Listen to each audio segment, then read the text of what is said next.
بسم اللہ الرحمن الرحیم۔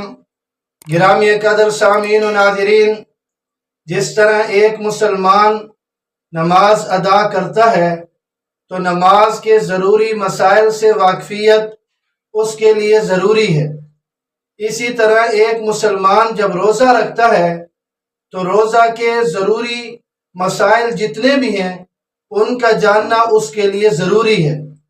اسی طرح حج کی ادائیگی اگر مالدار مسلمان کرتا ہے تو حج کے ضروری مسائل سے واقفیت بھی ضروری ہے۔ اسی طرح جس مسلمان پر قربانی واجب ہے، مرد ہو یا عورت ہو، تو اس کے لیے قربانی کے ضروری مسائل سے واقفیت، قربانی کے ضروری مسائل کا جاننا بھی نہایت ضروری ہے۔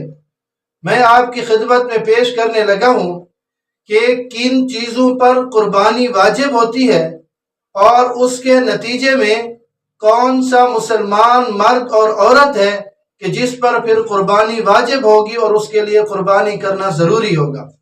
وہ 5 چیزیں جو فقہائے کرام نے، علماء امت نے وہ بتائی ہیں، وہ 5 چیزیں یہ ہیں: نمبر 1 سونا، نمبر 2 چاندی، نمبر 3 نقدی، نمبر 4 مال تجارت اور نمبر 5 ضرورت سے زائد گھریلو سامان۔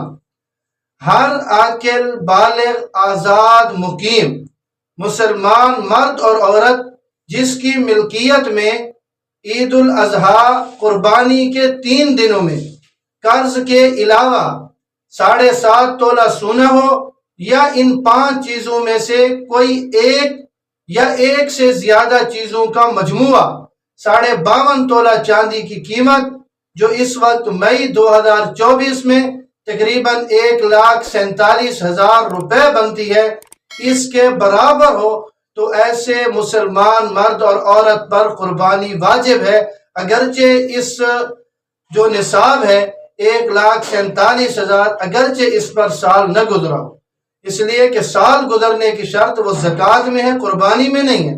قربانی کے 3 دنوں میں جو مسلمان مرد اور عورت 1,47,000 روپے کی مالیت کا مالک ہو اس پر قربانی واجب ہے۔ اور گھر میں اگر متعدد افراد صاحب نصاب ہوں تو ہر ایک پر اپنی قربانی کرنا یہ ضروری ہے۔ کوئی ایک قربانی کر لیتا ہے اور سارے گھر والوں کی طرف سے کافی سمجھی جاتی ہے، یہ درست نہیں ہے۔ جو صاحب نصاب ہیں، گھر میں جتنے بھی افراد ہیں، ان سب پر الگ طور پر قربانی واجب ہے۔ کسی ایک کی طرف سے کر دینا کہ باقی سب کی ہو گئی، یہ ناجائز اور درست عمل نہیں ہے۔